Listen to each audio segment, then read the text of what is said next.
let me make a start then.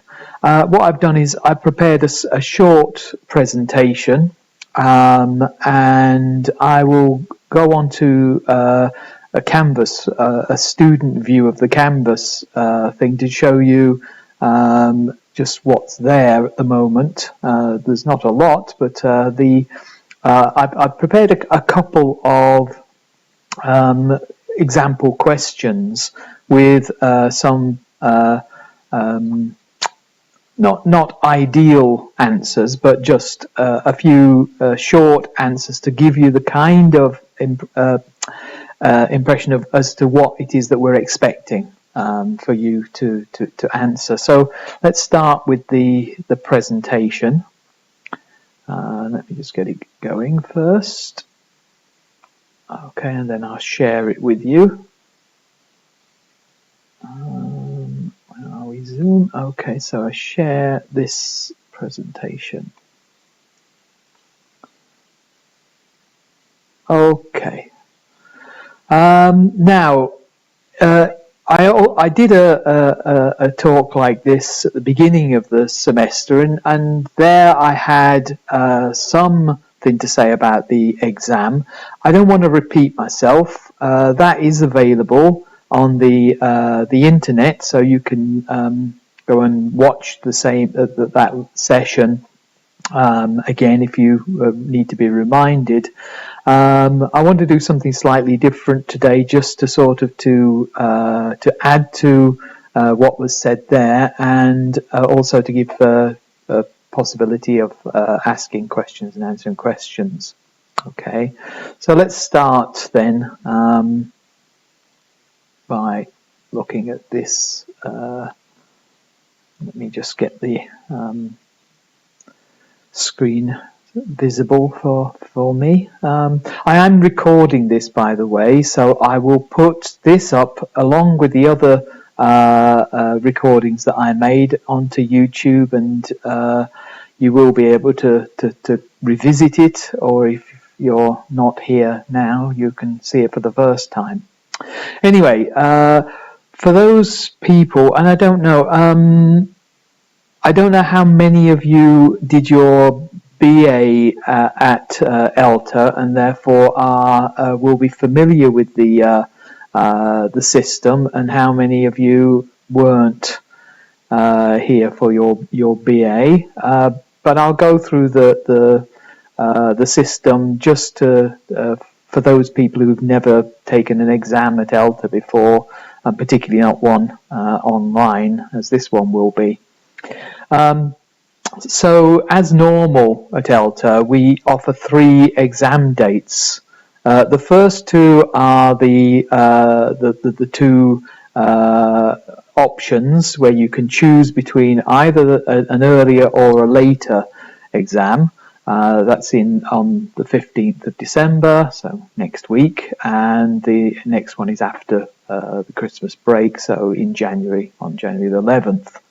The third occasion is the resit exam, and you can only sign up for the resit exam if you've taken one of the other 2. So the thing to do is to sign up for the one of the first 2 that you want to attend.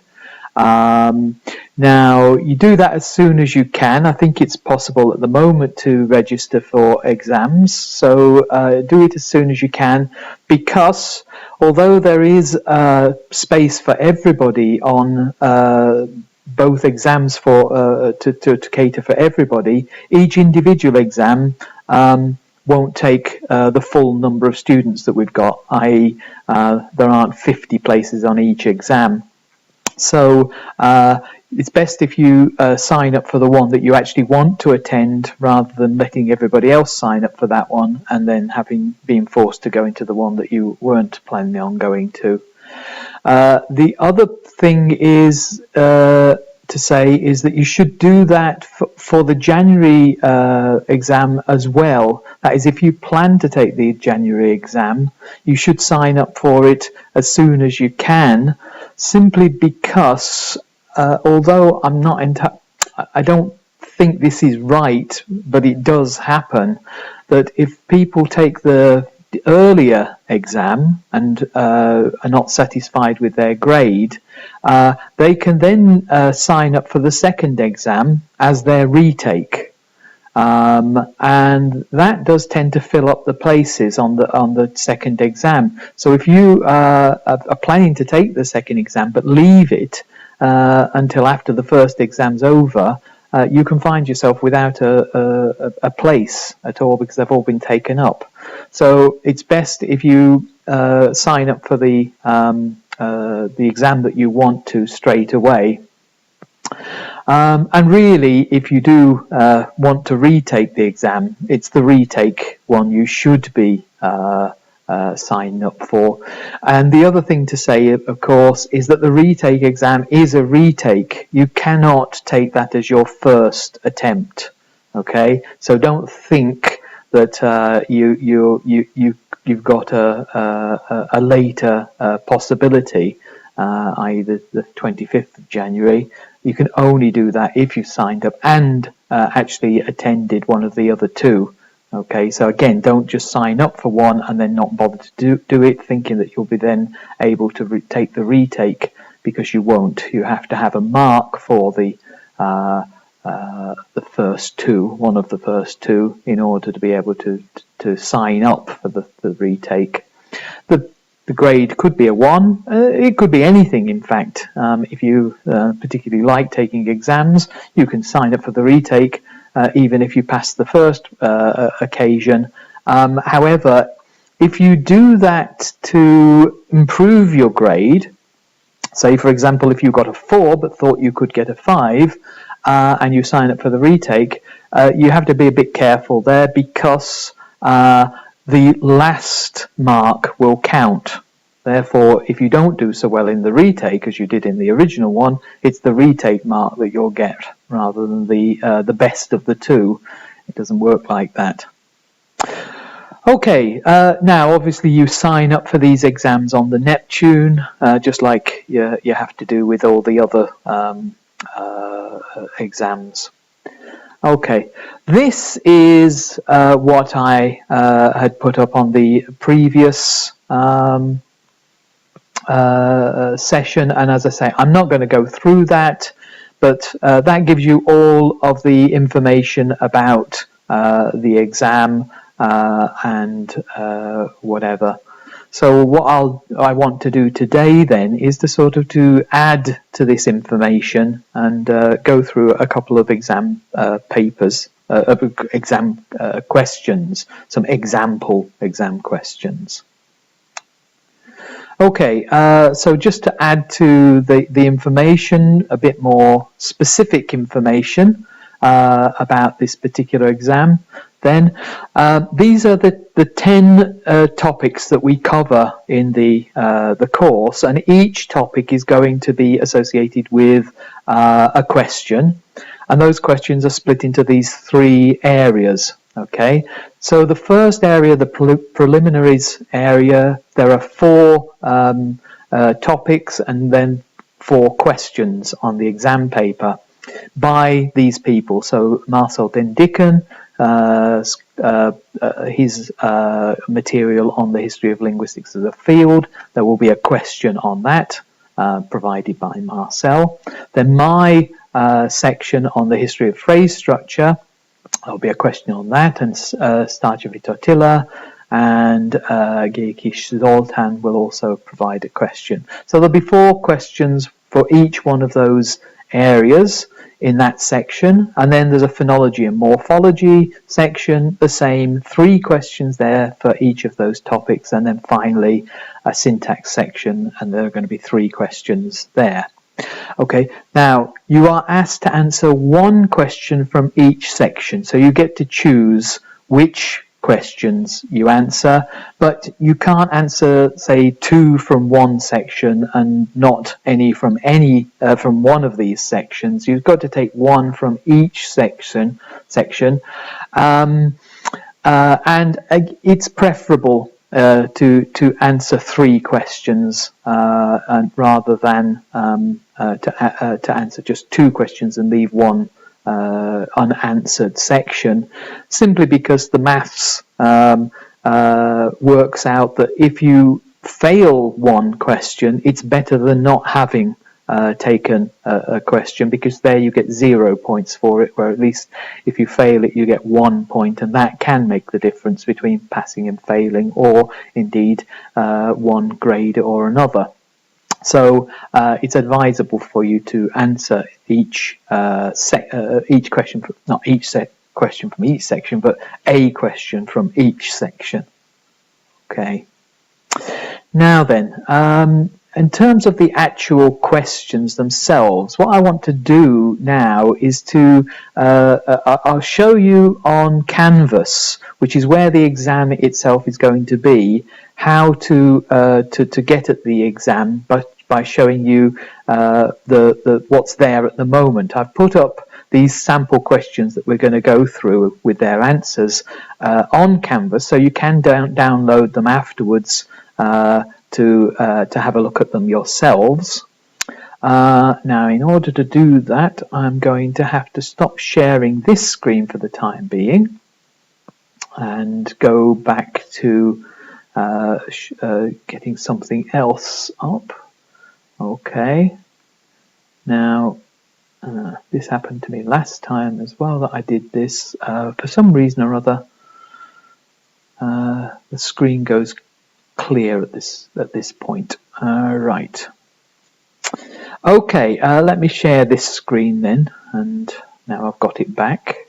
So here it is. Now I've got to find it. Here it is. All right. So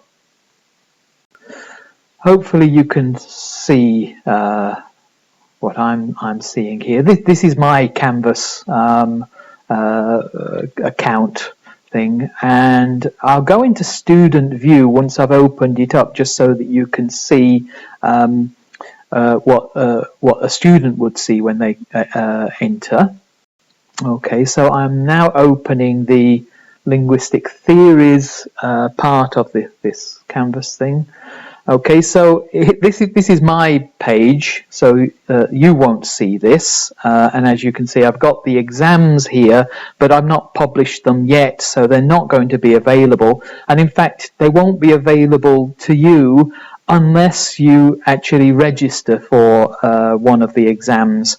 Only once you've registered for the exam will that exam become available, and it will become available at the time of the exam itself. Okay, so what will happen is you will have to go into your Canvas, whatever this thing is called here, your Canvas account, go into the linguistic theories section of it, and at the time that the exam starts, the one that you've registered for will become available. You should open it and then download the question paper. Okay, the question paper will be a PDF file which you can open. Once you've got that, then you obviously can answer the questions. Do it on a word processor, something like a doc file or a text file or a rich text file or something like that. And then what you will do is go back into the exam at the end and submit your work by uploading your the document that you've written your exam papers in. You can write all answers in one single document and just upload that, and then I will hand that each answer round to whoever it is who's marking it, and obviously the person that marks the paper will be the person that set the thing. Okay, let me go into student view so that you can see what is available at the moment. Oh, here we go. Right, so at the moment all you'll be able to see is this example PDF, example questions. And what you have to do for this is just click on that link there, and that will open up something like this, where you should be able to see the questions. Unfortunately, I don't know why you can't see the questions, but they should come up here. If they don't come up, then the thing to do, oops, I think the thing is it's very slow for me at the moment. Oh, now I see what's happened. Okay. Okay, let's try it again. So open the thing, the PDF. No. Ah, yes, here it is. Okay. You can download the actual thing onto your computer just by clicking this link here, the Download Example Questions PDF. But otherwise, what will happen is you'll be able to see the thing here. And what I've got in this document then is 4 example questions from various people. And I'll be going through them when I get back to the PowerPoint. I'll go through them in a bit more detail, but I'm just showing you what you can find there now, and also give you some idea of how to get to the exam when it becomes available. Okay, so that's this thing. Now I'll go back to the PowerPoint and we'll have a look at these questions. Okay, no, it's not that one, it's this one here. Okay, just a second. No,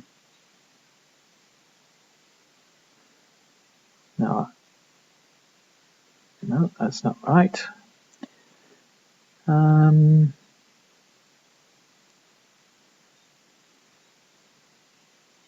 Where is it? Ah, there it is. Yes. Sorry. Okay, we're back onto this screen now. Okay, so to go through the example questions that we've got. Now, again, I'm going to have to shift things around a bit so that people will be able to see. In fact, I think I'm going to have to get rid of that altogether. Okay, so here is a question. This is actually my contribution to this. Obviously, these are not the questions you're going to get in the exam. They're an example of the kind of question you can expect and some indication of the kind of thing that we're expecting to get from you in terms of an answer. Okay, now I'm not going to sit here and read them out to you so that I'm just going to bore you with something you could just go and read yourselves. But what I want to do is to point out the kinds of answers that we are expecting for this.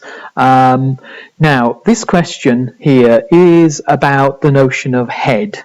The difference between the notion of head as it was introduced by Bloomfield and the one that is currently used from a Chomskyan perspective of X-bar theory. Okay, so basically you're asked, the question is to say what the difference between the two notions of head is and what was it about the theoretical backgrounds of these two linguists that determine these differences. Okay, so that's what I'm expecting you to answer in answering this question. Now, the thing I want to point out about all of these example answers is just exactly what it is that we're kind of expecting from you. Note, in this answer and in all the others, there is no embellishment. It just goes straight into answering the question. And that's the really important point when you're answering these kinds of questions. Exam-based essay type questions, you don't have a lot of time in order to sort of to make the essay itself a kind of a beautiful piece of artwork. There should be no introduction, there should be no conclusion. You should get straight down to answer the question. Okay, so that's the kind of thing that we're expecting. Note, it's not particularly long. Now, I mean, these examples that I put here, they are not.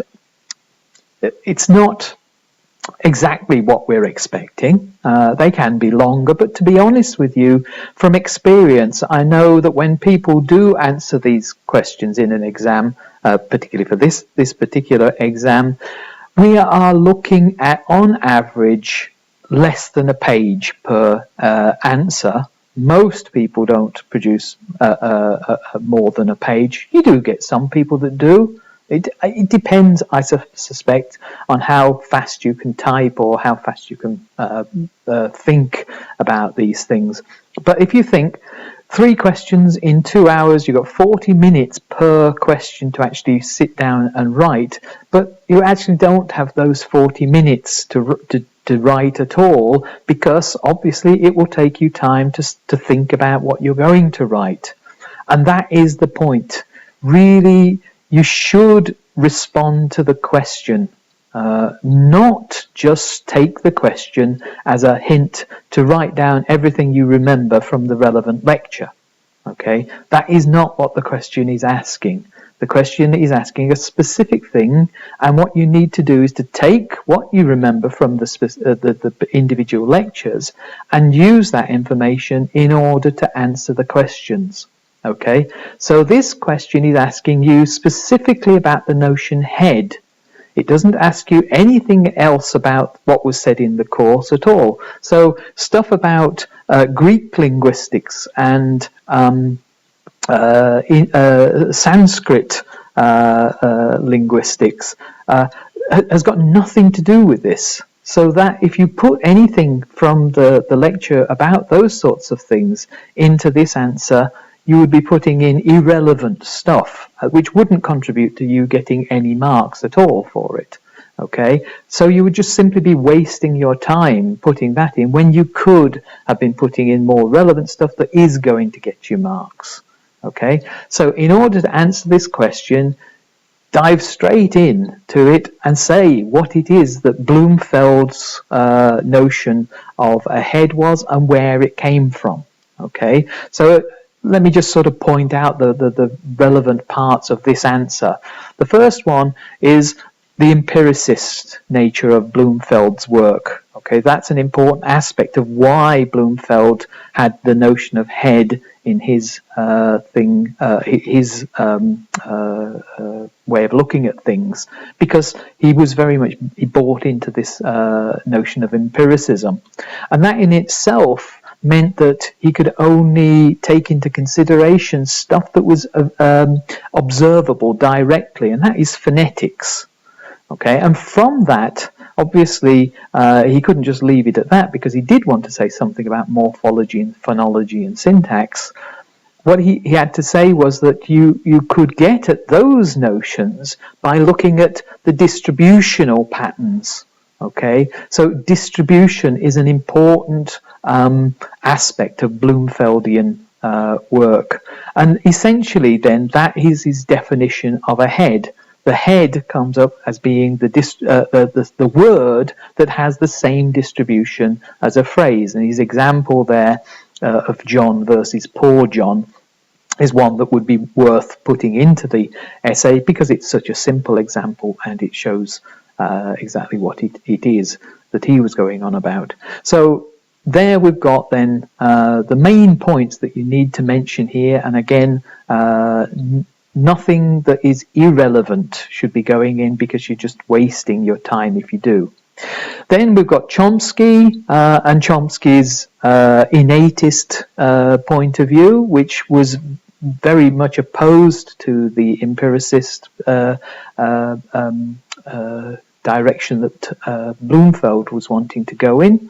And Chomsky is all about putting forward restrictive theories, and X-bar theory is, of course, a restrictive theory about phrase structure. From that point of view, the head is that element inside a phrase which provides the categorical properties of that phrase. Okay, and it follows from that, which is something that differs from the Bloomfeldian point of view, that all phrases must have heads. In the Bloomfeld point of view, only those phrases have heads which have a word in them that has the same distribution. So, for example, some phrases didn't even have heads from Bloomfeld's point of view.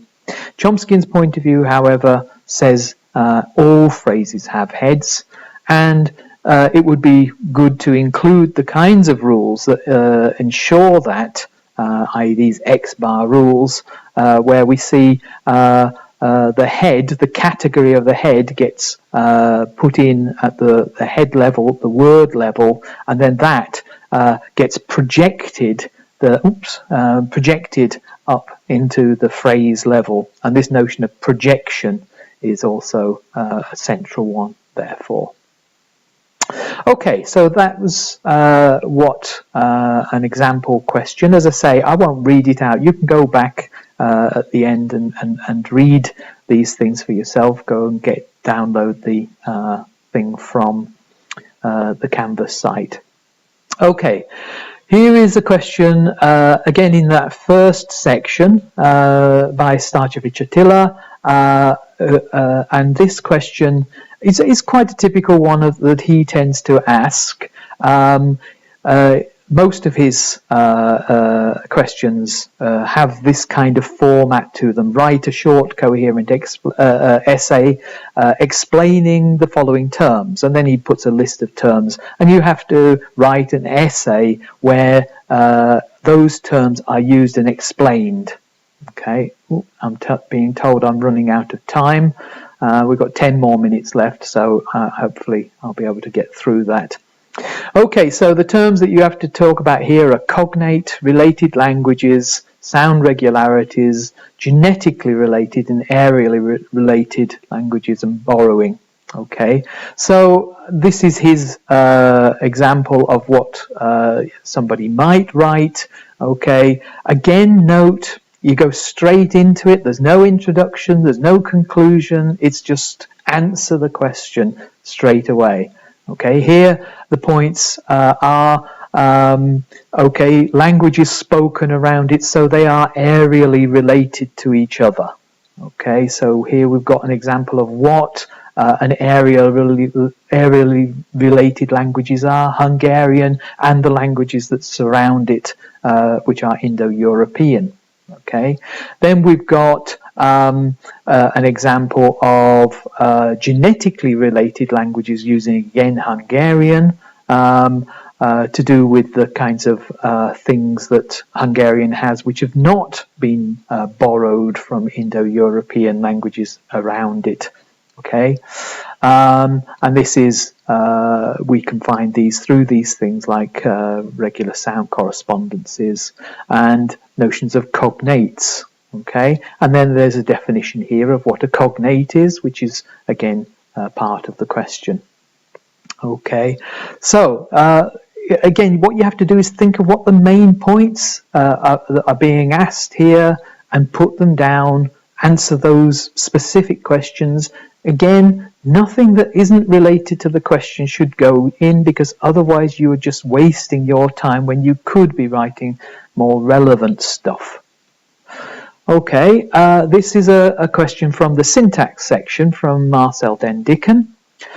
This one is a more of an analysis type question. So he gives you some example phenomena and asks you to actually analyze them. So we've got not a soul has Mary seen versus not a soul, hang on, so not a soul has seen Mary versus not a soul has Mary seen. Okay, two different sentences, and you have to analyze them. You have to say what's the subject and object of each one, and this notion of C command that he talked about in his lectures, what C commands what in them, and then discuss how the two sentences are distinguished by using the notion of transformations. Okay, so again, note the answer goes straight into answering the question. We get, first of all, what are the subjects and objects in these sentences? Okay, that is just the first thing that is said here, because that is what the question is asking. Then we get a discussion about what C commands what. Again, answering the second part of the question. Okay. And then finally, talking about how they differ from each other in terms of the movements. So again, we've got here each part of the sentence, each part of the question is answered directly in the answer. Okay. Obviously, this is the bare minimum that you could put in there, but this is the kind of thing that we're expecting. You can embellish it a bit more. You can put in more examples or more discussion about these things, but this is essentially the kind of basic answer that we would like to see. The last one that I've got time to go through here is by Cecchini Cristina on language acquisition and principles and parameters. Okay, so here again, it's a question targeting a specific aspect of the lecture. The question isn't regurgitate the lecture that I gave. The question is, what is the definition of P-ambiguity? Okay, and how it accounts for language change. All right. Then you're also asked to compare weak and strong ambiguity and give some examples of this. Okay. So again, straight in with the definition of what P-ambiguity is. Okay. That's the first part of the question. That's the first thing that comes up in the answer. Okay. So make your answers to these questions as simple and as straightforward as you can. If the question asks you for a piece of information first, give that first. As I say, there's no need to write elaborate introductions or anything like that. You don't really have the time to do it. Just get straight in and answer the question. Okay, here we've got an a definition of what strong P-ambiguity is, and later on weak ambiguity. Okay, so again that then addresses that aspect of the thing, and then it goes on to talk about language change and how that works with this idea of simpler values being chosen when you've got an ambiguous parameter, or the ambiguous data to set the parameter on. Okay, and the simpler value thing then introduces this notion of the theory of markedness, which is going to be an important part of this answer. If you mention these things, at least you're getting a point. If you mention them and say what they are, you're getting more points. Okay, so that's that kind of way of expressing these things. Okay, that is all I wanted to say. Now we've got a few minutes to answer questions if anybody has any questions. Hello, Professor. Hello. Can you hear me? Yes, of course. Yes. Okay. I have a question. Is there how many words are we expected to answer to write about? Okay, there isn't a word limit. We're not going to put a limit on it. You answer in as many words as it takes, essentially. As I said before, most answers that we get from students for this tend to be less than a page. Now, the kind of answers that I've put up there are clearly less than a page, but they are kind of like giving you the gist of the kinds of content that we'd like to see. Some people manage to write more than a page, and they'll be filling out their answer with examples and more definitions. Now, obviously, if you do that, the more points you're going to get. Okay. I would have thought the kinds of answers that I showed you would be considered to be good. Okay, so they might get 4s or possibly even 5s for those kinds of answers, simply because they contain all of the relevant information that was asked for and no irrelevant information that wasn't asked for. Okay, irrelevant information is just really going to be ignored. So if you fill out your essay with that, then you've just wasted your time writing it in. Okay, so as a rough guide, then I would say a kind of like a half a page of typed writing. You could answer a question with that. If it's too small, if it's like 1 or 2 sentences, then clearly you're not really answering the question properly. You're not giving enough details. If it's too long, then you're probably going to spend too much time on that one question, which is not a sensible thing to do, because you can only get 5 points for one question, and out of a total of 15 points. So if you spend too long on one of your answers, you're using your time that you could be getting more points from the other answers too. Does that answer your question? Okay, I see. Thank you. Okay. Anybody else? We're going to get kicked off any minute now, because we're on 39 minutes and we've only got 40 minutes. Can I ask one more question? Yeah, if we get kicked off, I'll restart the session and I'll answer your question. But I get the impression we might get kicked off any second. So ask your question and we'll see how we go. Okay, so I have a couple of questions regarding the format and the name of the file we are to upload to Canvas. Is there a specific name or PDF? So Victoria, this was your question, right, that you were asking, and that is what's the name and the format of the file that you need to submit? Okay, the format of the file should be either a doc file, so something you did in Word, or a text or rich text format. So you can use other word processors, but make sure you save it as a text file, or not something that is specific to the word processor, because I probably won't be able to open it. The other thing you can do, which would make it even safer, is to save it as a PDF document. Okay, most word processors these days allow you to save as a PDF document, and that can be opened by anybody, really. So that's the safest one. But a Word document, if you've got Word, that's fairly safe as well. The name of the file, well, it doesn't really matter what you call it. It would make sense for you to put your name on the file, but also put your name onto the document that you save. And that's simply because what I'm going to do is, once I get your files, I'm going to go to them and I'm going to send them round to everybody, and everybody will open the files and answer their specific questions.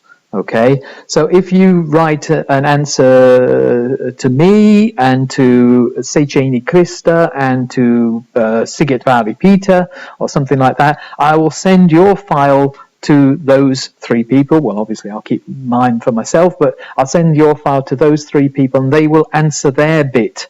And they got to know who they're giving the mark to. So it makes sense for you to put your name at the top of each answer that you give, so that when they open the file and they look at your answers, they'll say, aha, this is Victoria who's done this. I'm sorry, you haven't got your surname up on your thing, so I don't know, Victoria, who you are, but they can see who it is that they're answering, that they're marking the answer of, and then they can give you the mark. So that's really the only important thing, that we need to know who we are giving marks to.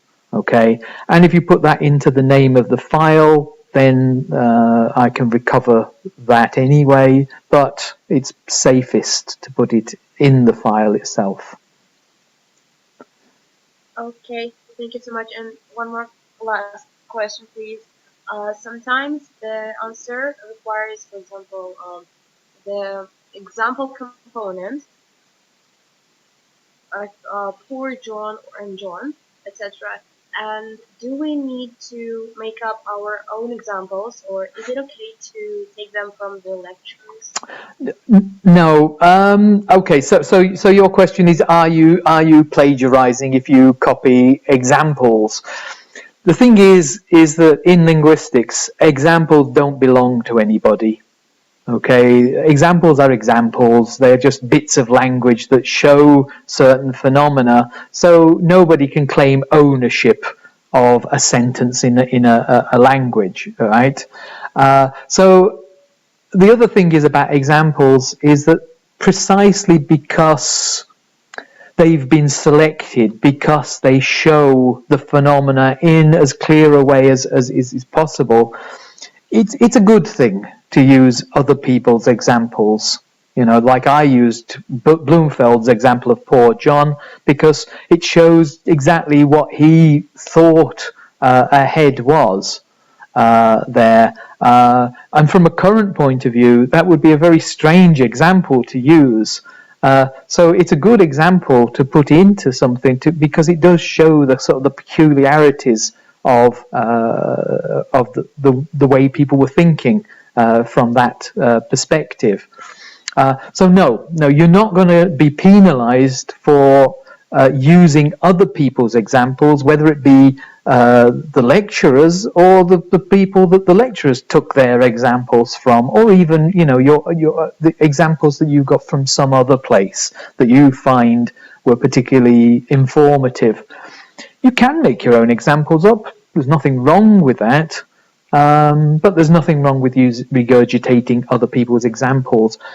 What is wrong and what you shouldn't do is copy and paste whole sections out of other people's work. Okay? You shouldn't do that whether or not you acknowledge that that's what you've done. If you don't acknowledge that's what you've done, you are plagiarizing, and that will get you a fail. If you do acknowledge that that's what you've done, you're not plagiarizing, but you're just not doing anything. That sort of thing will just be ignored. They will say, well, okay, this person can copy and paste, but I don't know that they understand it or not. Okay, so it'll get you nowhere if that's what you do. You should put things down in your own words, explanations and discussions in your own words, but certainly you can use examples without fear of being penalized. Okay, that perfectly answers my question. Thank you so much. Okay. All right. Are there any other questions? No. Okay. Well, look, I will. I'm recording this, so I will then save it, and other people will be able to see, and you can go back and review it if you feel that you need to. As I've said, you can go to the Canvas and get those example questions and the sample answers from them, and you can have a look at that. And then all that remains is for you, if you haven't done so already, sign up for an exam and then take it. Okay? So, hope that you have a nice relaxing break when it comes, and the best of luck when you actually take the exam. Okay, I'll say goodbye now. Bye-bye. Thank you. Thank you. Bye bye.